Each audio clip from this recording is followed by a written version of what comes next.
I should be dead. That's not a figure of speech or some dramatic exaggeration. No, I mean it literally. By every law of physics, by every chance of survival, my story should have ended that night. But it didn't, and the only reason I'm alive today is because of a woman I barely knew, someone who appeared out of nowhere, pulled me back from the edge, and then vanished as if she had never existed. You'd think a moment like that would make headlines.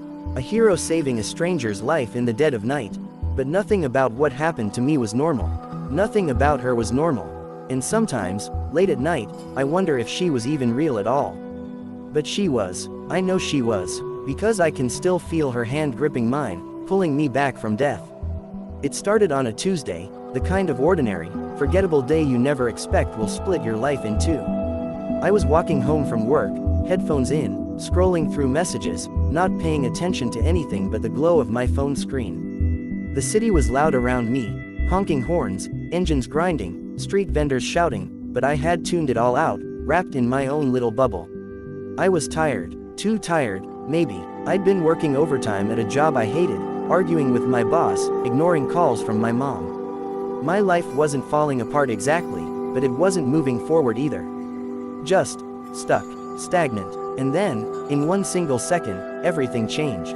A blinding flash of headlights. The screech of tires, my body frozen, unable to react. I didn't even realize I had stepped into the street. All I saw was the steel grille of a truck barreling straight at me, and in that instant, I swear I saw my entire existence collapse into one final thought: this is how I die.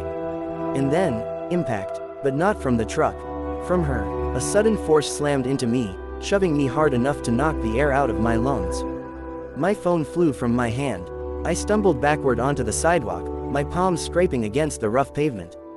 The truck roared past, missing me by inches, its horn blaring into the night.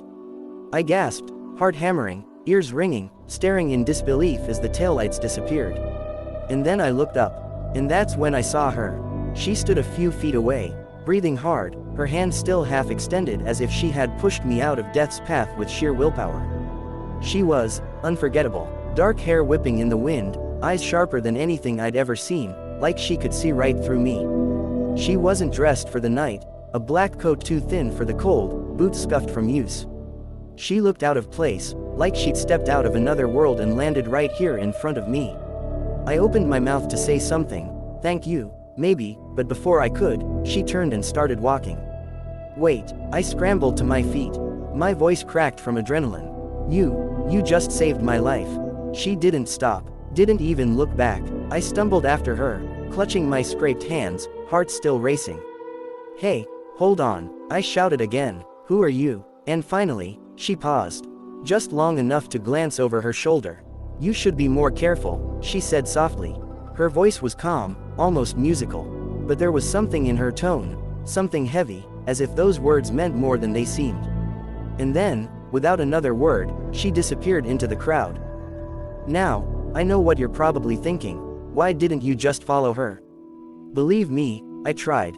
I shoved through people, scanning the streetlights, the shop windows, the shadows of the alleys.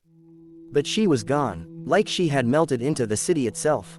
By the time I stopped, gasping for air, the only proof she'd ever been there was the sting in my palms and the echo of her words, you should be more careful. That night, I couldn't sleep. I kept replaying it in my head, the headlights, the shove, her face. I couldn't explain it. It wasn't just that she had saved me. It was the way she looked at me, like she already knew me. Like she'd been waiting for me. And maybe I could have convinced myself it was just adrenaline, just imagination, if it hadn't been for what happened the next day. The morning after, I found something strange. On my doorstep, a note, folded once, tucked neatly under my doormat, with my name written on the front in careful handwriting. No one ever left me notes. Not neighbors, not friends. Definitely not strangers who saved me from getting flattened by a truck.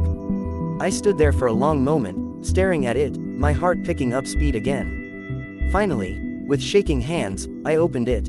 Inside, in the same careful script, was a single line.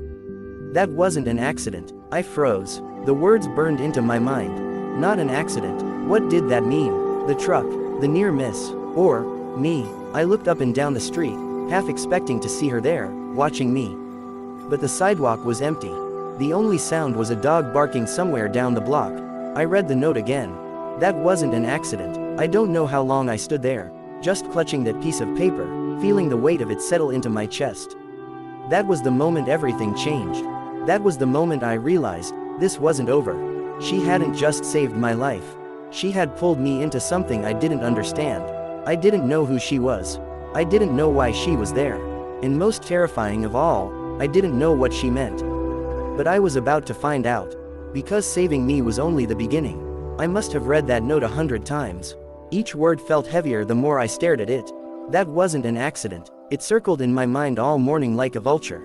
I tried to go about my normal routine, coffee, shower, the mindless shuffle to work, but I couldn't stop thinking about it. Every time a truck rattled past, I flinched. Every time someone brushed too close on the subway, my heart leapt into my throat. Who left it? Was it her? It had to be. But how did she know where I lived? And what the hell did she mean? At work, I was useless. My boss barked at me for missing deadlines, my coworkers avoided me like I carried a plague. I didn't care. I couldn't. My mind was still on that scrap of paper. By lunch, I'd convinced myself it was a prank. Some random nutcase messing with me. That's what I told myself as I sat in the break room, stirring a cup of soup I didn't even want. But then my phone buzzed. An unknown number. I almost didn't answer. Almost. Hello. My voice cracked. Static. A faint hum. Then, her voice. You need to leave work. Now. I froze. My spoon clattered to the table. Who is this? I whispered, even though I already knew. No answer. Just breathing. Then she spoke again. They're watching you. My skin prickled. Who? I demanded. Who's watching me? The line clicked dead. I sat there in the silence of the break room, heart hammering, my coworkers, voices muffled through the walls. The phone screen glowed in my hand, mocking me with that one phrase. Unknown number. It had to be her. It had to. But they're watching you. Who the hell was they? The next twist came fast. When I left the office that evening, trying to convince myself I wasn't paranoid, I noticed something off. A car, black sedan, parked across the street from the building. Nothing unusual about that, except, it had been there when I came back from lunch. And now, hours later, it was still there. Engine idling. I slowed down, pretending to check my phone, and caught it, the faint silhouette of someone in the driver's seat. Watching. The woman's voice echoed in my head. They're watching you. My stomach dropped. I turned on my heel and walked the other way, heart pounding so hard I could feel it in my throat. My eyes darted to every reflection in the shop windows, every shadow in the alley. Was I being followed? That's when I saw him. Tall, broad-shouldered, suit too crisp, too clean. He stepped out of the sedan as I crossed the street, and for one terrifying second, our eyes locked. He started walking toward me. I bolted. I don't even remember deciding to run. My body just moved. My bag slammed against my hip as I shoved past people, horns blaring as I darted across traffic. Behind me, I heard his footsteps quicken. Hey, his voice boomed. Stop. Yeah, right. I sprinted through a side street, lungs burning, legs screaming. The city blurred around me, neon lights, honking cabs, the smell of fried food from a vendor cart. My only thought was don't stop. Then, just as I rounded a corner, I felt it, someone's hand gripping my arm. I spun, ready to fight, when I saw her. The woman. Up close, she looked even more out of place than before. Like she didn't belong in this century, let alone this city. Her eyes locked on mine, sharp and urgent. Come with me, she whispered. Before I could speak, she pulled me into a narrow alley. We ducked behind a dumpster just as the man in the suit stormed past the entrance, scanning the crowd. I held my breath, the stench of garbage thick in my nose, sweat dripping down my back. She pressed a finger to her lips. We waited. 1 second, 2, 10. Finally, the man disappeared into the night. I exhaled hard, collapsing against the wall. What the hell is going on? Her grip tightened on my wrist. You're in danger. More than you realize. No kidding. I snapped. Who are you? Why are people following me? Why? Why did you save me? She hesitated. Her gaze flicked to the mouth of the alley, then back to me. Because, she said softly, if I hadn't, you'd already be dead. Something in her tone chilled me. Not just what she said, but how she said it. Like this wasn't the first time. Like she knew exactly how I would have died. I swallowed hard. What do they want from me? They don't want anything from you, she murmured. They want to erase you. Erase me, I echoed, my laugh sharp, brittle. Lady, I'm not exactly important. I'm just me, nobody. Her eyes softened, but her grip didn't loosen. You're wrong, she said. You're not nobody. You just don't know why yet. I stared at her, my mind spinning. The alley felt too small, too suffocating. Every sound in the distance, footsteps, engines, sirens, sounded like it was coming for me. And then, suddenly, she let go. You need to go home, she said. Act normal. Don't tell anyone, not your friends, not your family. Trust no one. I shook my head. Are you kidding me? You just dragged me into a dumpster alley and told me assassins want to erase me. And you want me to act normal? She leaned in, close enough that I could see the flecks of gold in her irises. Yes, she whispered, because if they know you've spoken to me, it won't just be you they come after. I opened my mouth, then shut it again. Her words felt like chains wrapping around me. I wanted to demand answers. To scream, to call the cops, to do something, but one look in her eyes told me none of that would matter. She knew more than she was telling me, and she wasn't going to explain, not yet. Finally, she pulled back, blending into the shadows. Wait, I called, my voice cracked, desperate.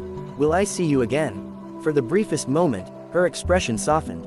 A flicker of something, sadness, maybe. And then she was gone. I stumbled out of the alley alone, my pulse still hammering.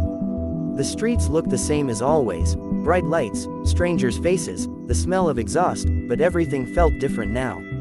Tilted, wrong. I walked home in a daze, every shadow a threat, every parked car a trap.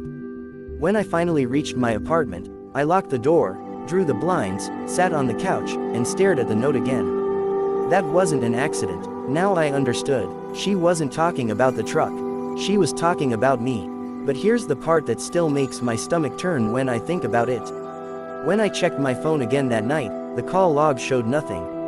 No unknown number, no missed call. It was like she had never spoken to me at all.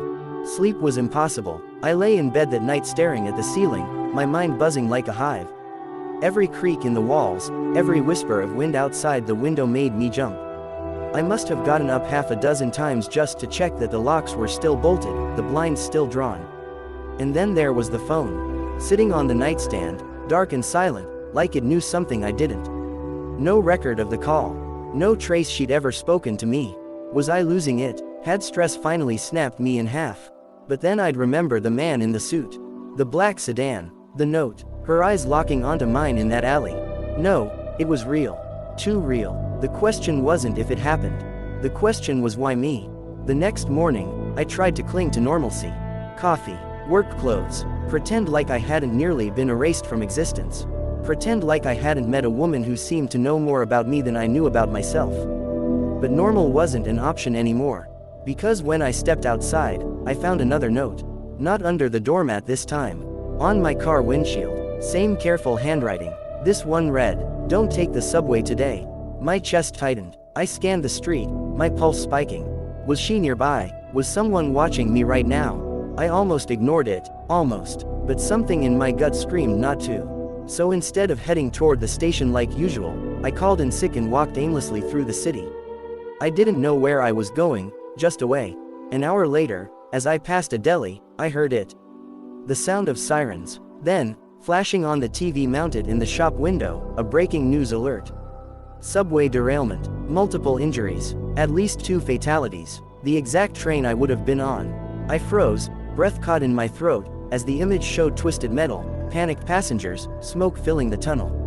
If I had ignored that note, I would have been one of them. That was the moment my fear turned into something else. Obsession. Whoever she was, whoever this mysterious woman was, she didn't just save me. She knew what was going to happen before it happened. And that terrified me more than the near death itself. The following days blurred together. Work emails piled up unanswered. My boss left furious voicemails I didn't even bother checking. My world had narrowed down to 2 things: watching my back, and searching for her. I retraced the streets where I'd first seen her. I asked vendors if they'd noticed a woman matching her description. Dark hair, sharp eyes, black coat. Most shook their heads. A few claimed they might have seen someone like that, but in a city this size, meant nothing. Still, I couldn't shake the feeling she was close. Always close. And then came the third note. This one wasn't on my doorstep. It was inside my apartment. I found it on the kitchen counter when I came home late one night, exhaustion making my limbs heavy. At first, I thought I had left it there myself, some receipt or scrap of paper. But no, same handwriting, same neat fold. My blood ran cold as I opened it. Check the photograph. I frowned. Photograph. I looked around my apartment, confused, until my eyes landed on the framed photo on my shelf, the one of me and my parents, taken at the beach years ago. I picked it up, hands trembling. And that's when I saw it, not in the photo itself, but taped to the back. A second, smaller picture. Grainy, dark, clearly taken without me noticing. It was of me, from the night of the truck incident. Standing on the street, headphones in, head down, phone glowing. The exact second before she shoved me out of the way. I dropped the frame, glass shattering across the floor. Someone had been there, watching, recording, and if she hadn't pushed me, that photograph would have been the last image of me alive. I sat on the floor, shards of glass glittering around me, my chest heaving like I'd run a marathon. That's when I heard the knock. Sharp, 3 raps. I froze. Another knock, louder. I crept toward the door, every nerve in my body screaming. Who is it? My voice was barely a whisper. Silence. Then, open up. Police. My heart nearly stopped. Police. I hesitated, every instinct torn in two. If it really was the cops, ignoring them could make things worse. But if it wasn't, I peered through the peephole. 2 men in suits stood there. Not uniforms, not badges, suits. Like the man from the sedan. I backed away from the door, my pulse pounding in my ears. Sir, one of them called, voice firm, rehearsed. We just want to ask you a few questions. Yeah, right. Then, faintly, behind me, another sound. The creak of my bedroom window sliding open. I spun, panic surging, and there she was. The woman. She stood framed in moonlight, 1 foot on the sill, her expression fierce. Come with me, she hissed. Before I could react, she grabbed my wrist again, pulling me away from the door just as it rattled with force, the men outside trying the handle. Now, she urged. We scrambled out the window, down the fire escape, my heart slamming against my ribs. I didn't even have time to think, just move. The shouts from my apartment door echoed into the night as we descended, steel stairs clanging under our feet. When we hit the alley, she didn't let go. She pulled me into the shadows, deeper into the labyrinth of backstreets, until the sound of pursuit faded. Only then did she stop, chest heaving, eyes scanning the dark. I collapsed against the wall, gasping. Who are they? She didn't answer right away. Instead, she looked at me, her expression caught between pity and something else. They're not police, she said finally. They're cleaners. Cleaners. I wheezed. What the hell does that mean? Her eyes narrowed. It means when they're done with you, there won't be anything left to find. My blood turned to ice. This wasn't paranoia anymore. This wasn't bad luck or a string of accidents. Someone wanted me gone. And she was the only thing standing between me and whatever nightmare they represented. I swallowed hard, voice cracking as I whispered, why me? This time, she didn't look away. Because you know something you're not supposed to. I shook my head violently. No, I don't know anything. I'm just. Her gaze cut through me like a blade. You will. And in that moment, under the flickering glow of a broken street lamp, I realized something terrifying. This wasn't random. She wasn't just saving me. She was keeping me alive. For something that hadn't happened yet. She led me through the city like she'd memorized every hidden path, alleys, side streets, stairwells that smelled like rust and rain. I stumbled behind her, still shaking, still trying to process what she had said. You know something you're not supposed to. How could I? My life was boring, meaningless. I wasn't some spy or politician or whistleblower. I was me, forgettable, replaceable, and yet, she acted like I was holding the key to something enormous. Finally, she pulled me into an abandoned building on the edge of town. Windows boarded, dust thick on the floor, the faint hum of traffic in the distance. Only then did she let me catch my breath. I leaned against the wall, chest heaving. Start talking. No more riddles. Who are they? Who are you? She met my eyes. My name doesn't matter. What matters is that the people after you, they erase threats. People who see too much. People who might expose them. Expose what? I demanded. Her silence was louder than any answer. We sat in that empty room for what felt like hours, the air heavy with unspoken words. Finally, she reached into her coat and pulled something out. A photograph. My breath caught. It was me, but not just me. I was standing in the middle of a street I didn't recognize, holding a folder tucked under my arm. Around me, chaos, people running, smoke in the distance, emergency vehicles. What the hell is this? I whispered. It hasn't happened yet, she said. I laughed, a hollow, panicked sound. What do you mean it hasn't happened yet? How do you have a photo of something that hasn't? Her hand shot out, gripping mine. Listen to me, time doesn't work the way you think it does. They know what's coming. They know you are in the middle of it. That's why they want you gone, before it can happen. My stomach lurched. My brain screamed to reject it. But deep down, a terrible part of me believed her. Before I could respond, we heard it. The faint crunch of boots outside. She was on her feet instantly, eyes sharp. They've found us. My pulse spiked. How? No time. She grabbed my arm, dragging me toward a back stairwell. We bolted down the steps just as the front door splintered open. Shouts filled the building. Flashlights cut through the dark. We hit the street, running hard. The night air was cold against my lungs, but adrenaline kept my legs moving. Behind us, the sound of pursuit grew louder, boots pounding pavement, radios crackling. This way, she hissed, pulling me into another alley. We turned a corner, only to freeze. 2 more men in suits waited at the other end, blocking the path. I spun, panic choking me. Trapped, but she didn't hesitate. From inside her coat, she pulled something small and metallic, sleek, unfamiliar. Not a gun, not exactly. A pulse of blue light erupted from it when she pressed a button, a wave of static crackling in the air. The men staggered back, clutching their heads, grimacing like their brains were being fried. She yanked me past them while they were still dazed. What the hell was that? I gasped as we ran. Not from here, she said simply. My chest tightened. Not from here. Did she mean not from this city? Not from this country? Or something else entirely? We didn't stop until we were blocks away, ducking into another deserted alley. My lungs burned. My body shook. Finally, I snapped. You need to stop dragging me around and explain. You're carrying sci-fi weapons. You knew about the subway crash. You've got photos of me from the future. What the hell are you? For a long moment, she just stared at me. Then, quietly, I'm someone who already failed you once. The words hit me like a gut punch. What do you mean, failed me?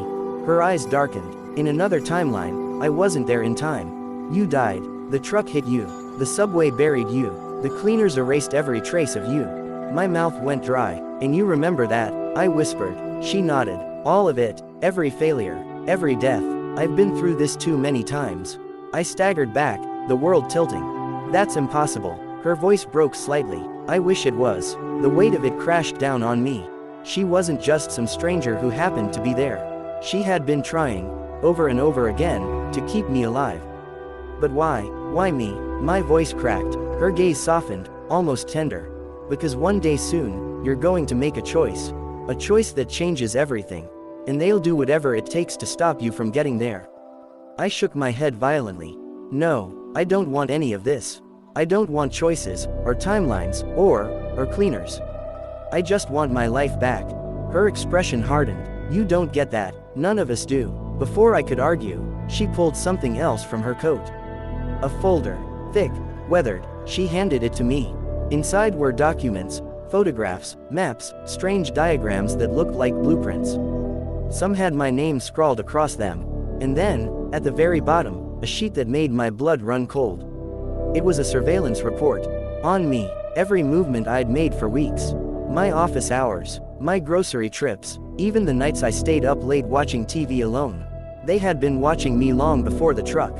And at the bottom, stamped in red, target for erasure. I dropped the folder, stumbling back.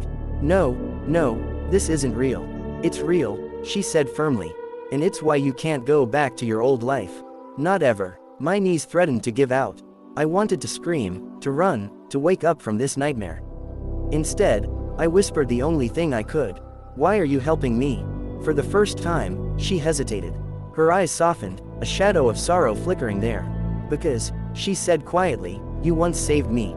I stared at her, stunned. That's not possible. I don't even know you. You don't yet, she corrected. But you will. Before I could respond, a sharp crack split the air. Gunfire. A bullet ricocheted off the wall inches from my head. "They found us," she hissed. "Run." We sprinted through the alley as shadows closed in from every side. The sound of footsteps, gunshots, radios, all of it closing like a vice. My lungs burned, my legs screamed, but adrenaline kept me moving. We turned a corner, straight into another dead end. Brick wall, no exit. I spun to face her, terror clawing at me. "We're trapped." Her jaw tightened, her hand closed around mine, grip fierce. "Then it's time you learned the truth," she said. And before I could ask what she meant, she raised the metallic device again, pointed it at the wall. And the bricks shimmered, like water, like a doorway into somewhere else. I don't remember sitting back down. One moment I was standing, breath hammering in my ears, and the next I was slumped against the peeling wall of that room, my legs refusing to hold me. The air smelled faintly of dust and mold, and yet all I could focus on was the card in my hand, black ink, sharp lines, a single sentence that cracked open every certainty I'd been holding onto. "You were never supposed to survive." I whispered it out loud, as if hearing it in my own voice would somehow change its meaning. But it didn't. The words stayed the same, heavy and venomous. I thought back to the night of the fire, the blinding heat, the crushing smoke, the feeling of my lungs shriveling with every breath. I hadn't saved myself. She had pulled me out. She had been the one who ignored her own safety to drag me across that threshold. But according to this note, I wasn't supposed to make it. The question burrowed into my brain like a worm. Who wanted me gone? I felt sick. My hands trembled so badly that the card almost slipped through my fingers. Every memory of her flashed back in fragments, her steady grip on my arm, her calm voice telling me to breathe, the fleeting way she'd smiled once she knew I was conscious. None of it fit with this. None of it, unless she hadn't been there by chance at all. The room suddenly felt too small, too suffocating. I stumbled to the door, barely noticing the squeak of its rusted hinges, and stepped into the hallway. My footsteps echoed down the corridor, every sound magnified, like the building itself was listening. I pulled out my phone. My thumb hovered over Detective Marlowe's number, but I couldn't bring myself to press it. What would I even say? "Hey, remember that mysterious woman who saved me?" Turns out maybe she was saving me from something she was part of. No, not yet. I needed more proof. I found myself back in the library the next morning, though I hadn't consciously decided to go. My body seemed to operate on autopilot, pulling me toward the one place where I thought I could make sense of this. The librarian gave me a sympathetic smile, probably recognizing the haunted look in my eyes, but she didn't approach. I sat down with the box of newspapers again, flipping through brittle pages with hands that still shook. Every time I saw her face in the photo, the faint outline of her profile beside me in the chaos of that night, I felt both gratitude and suspicion tug at me in equal measure. And then, halfway through an article about the city council's emergency response, I saw it. A name, not hers, but a name linked to the building's fire code violations. A private security company that had once been contracted to inspect the apartments. The company had folded just weeks before the fire. And the CEO, my heart stopped. It was the same last name as hers. I must have read it 5 times, trying to convince myself it was a coincidence. But no, same spelling, same uncommon name. The woman who saved my life hadn't been random at all. She had been connected to the very people whose negligence, or worse, deliberate actions, had put us in danger. It hit me like a freight train. She hadn't just been there to save me. She had been there to watch. I pushed away from the table so hard the chair screeched across the floor. A couple of students glanced up, startled, but I barely noticed. My chest felt hollow, my breath shallow. She knew. The realization made my stomach twist. She knew about the fire. Maybe not the exact second it would start, maybe not the scale of it, but enough to position herself there, enough to intervene at the precise moment. Was saving me her way of absolving herself? A guilty conscience? Or was I the only one she needed alive? That night, sleep refused to come. Every creak of the floorboards, every hum of the refrigerator, every distant siren outside the window felt amplified, pressing on my nerves like static. I lay awake, staring at the ceiling, replaying the fire in my head frame by frame. And in the silence between my thoughts, another question surfaced, one so dark it made me shiver under the blankets. What if she hadn't been saving me at all? What if she had been ensuring I lived? Because sometimes, the most dangerous thing you can be, is the one survivor. The next morning, I found another letter. This time, it wasn't slipped under the door. It was taped directly to my window from the outside. I froze, staring at it from across the room. A rectangle of white paper, fluttering slightly in the breeze. Whoever had put it there had been close enough to touch the glass. My pulse thundered as I peeled it off. The handwriting was the same, jagged and deliberate. "You're asking the wrong questions. Meet me where it began." My blood turned to ice. The place where it began. The burned-out building. I don't know what compelled me to go. Rationally, I should have taken the note straight to Marlowe. I should have begged for police protection, demanded answers, anything but what I actually did. But obsession has a way of clouding judgment. And by then, I wasn't just curious, I was desperate. Desperate to know who she really was. Desperate to understand why she had chosen me. So, just after midnight, with the city wrapped in silence and the moon high and cold, I found myself standing at the edge of the ruins. The building was nothing more than a hollow skeleton now, its charred beams jutting upward like broken ribs. The smell of smoke still lingered faintly in the air, years old but never gone. I stepped inside, flashlight trembling in my grip, the beam slicing through the darkness. The silence was so complete it pressed against my ears. My own footsteps sounded foreign, like they belonged to someone else. And then, a voice, low, familiar. "I was wondering how long it would take you." I spun, the light jerking wildly, and there she was. The woman, alive, standing in the middle of the wreckage, illuminated by my flashlight beam. Her face was the same, those sharp features, those steady eyes, but there was something different now. Something colder. "You shouldn't be here," I stammered. "No," she said, her tone flat. "You shouldn't." Her presence alone was a storm of contradictions in my chest, relief and dread colliding so violently I almost couldn't breathe. I wanted to run to her, to thank her, to scream at her, to demand answers all at once. But my voice barely worked. "Why?" I whispered. "Why me? Why save me?" Her lips curled into the faintest, most unsettling smile I've ever seen. "Who said I saved you?" The flashlight slipped in my shaking hand, and the beam danced across her face, catching something metallic in her palm. A knife. She took one slow step forward. And that's when it hit me, with the force of a tidal wave. The woman who saved my life wasn't my savior at all. She was my executioner, or worse, my jailer. Because maybe I hadn't escaped the fire. Maybe I'd only walked straight into something far more dangerous. My knees locked as she closed the distance, knife glinting under the pale moonlight. I couldn't move, couldn't breathe. All I could do was wait for the next words out of her mouth, the ones that would change everything I thought I knew about why I was still alive. Her words echoed in the burned-out building like a sentence passed down by some unseen judge. "Who said I saved you?" The knife gleamed, catching the thin slice of moonlight that seeped through a hole in the roof. My breath caught in my throat. Every instinct screamed at me to run, to get out, to escape the nightmare I'd stumbled into. But my legs refused to move. It felt as if the ashes beneath my shoes had hardened into cement. You pulled me out," I whispered, my voice breaking. "You dragged me out of the fire. I saw you." She tilted her head, her expression unreadable. "Yes, I pulled you out, but that doesn't mean it was to save you." Her words twisted in my chest like a blade sharper than the one she held. The silence that followed stretched long and suffocating. My flashlight trembled in my hand, the beam jittering across blackened walls and twisted metal. I could hear the faint crunch of her boots as she stepped closer, deliberate, unhurried. Finally, she spoke again. "You were the only one they wanted alive." The words detonated in my head. The only one. I felt dizzy, my stomach lurching. "What are you talking about? Who are they?" She didn't answer immediately. Instead, she reached into her coat pocket with her free hand and tossed something at my feet. It clinked against the ash and slid to a stop. A small, scorched lanyard badge. I crouched slowly, heart pounding, and picked it up. The logo was faded, but I recognized it immediately, the same private security company from the newspaper. The one tied to the building's violations. The name under the photo sent a chill racing down my spine. Her name, but the title below it made my blood run cold. Field Operations, Crisis Containment. I looked up at her, my mouth dry. "You worked for them. You were part of it."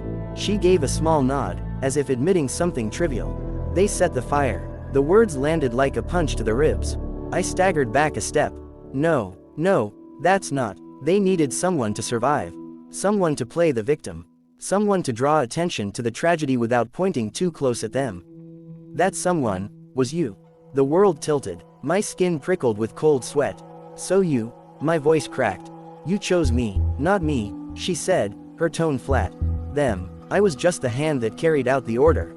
My job was to make sure you lived. No one else. I wanted to scream, to deny it, but pieces were slotting together in my mind, forming a picture too hideous to ignore. The way she'd appeared out of nowhere that night. The precision with which she'd pulled me out, ignoring others still trapped inside. The note, you were never supposed to survive. It hadn't been a threat. It had been the truth. Something inside me snapped. Rage surged up, burning hotter than the fire that had destroyed my home. All those people, families, children, and you just left them. My voice shook. You let them die because someone told you to save me. For the first time, her calm facade flickered. A shadow passed over her face, and I thought, just for a second, I saw guilt in her eyes. I did what I was ordered to do, she said quietly. And I've been paying for it every day since. She lowered the knife slightly, but her grip didn't loosen. The weight of her confession pressed down on me. My chest felt tight, my vision swimming. I wanted to hate her. God, I wanted to. But part of me couldn't. Because standing there, in the ruins of what used to be my life, I saw that she wasn't the monster pulling the strings, she was just another pawn. But then came the part that shattered me all over again. They aren't done with you. The words were soft, but they carried the weight of a death sentence. They let you live for a reason. And that reason hasn't been fulfilled yet. A chill laced down my spine. My throat tightened. What reason? Her jaw clenched. She shook her head slowly. I don't know. They don't tell me everything. But whatever's coming, you won't survive it if you stay blind. I swallowed hard, my pulse hammering so loud I could barely hear my own words. Then why tell me this now? Why bring me here? For the first time, her eyes softened, just barely. Because I'm done being their weapon. And because you deserve the truth before it's too late. For a heartbeat, the air between us shifted. She was no longer just the woman who had saved me, or cursed me. She was something more complicated, more fragile. Someone caught in the same web I was. But before I could respond, before I could even process it, a sharp crack split the silence. A gunshot. The bullet whined off a metal beam just feet away, sending sparks into the dark. She spun instantly, shoving me down behind a collapsed section of wall. My flashlight clattered to the floor, extinguishing the narrow cone of light. Run, she hissed. My heart thundered as another shot echoed through the ruins. I scrambled to my feet, lungs burning, and stumbled toward the jagged opening that had once been the main entrance. Behind me, I could hear her moving, quick and deliberate, returning fire with a weapon I hadn't even realized she'd been carrying. The night outside was a blur of cold air and shadows. I bolted down the street, my legs pumping, every muscle screaming. And then, just as I reached the corner, I heard it.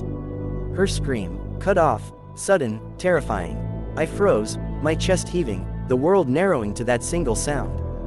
Then silence. I don't remember how I got home. My body was on autopilot, my mind replaying the scream over and over. Was she dead? Had they killed her? Or had she finally escaped them, leaving me once again in the dark? All I knew was this: the woman who saved my life had vanished for the second time.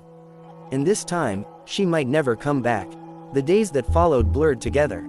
Police reports, questions from Marlowe I couldn't answer.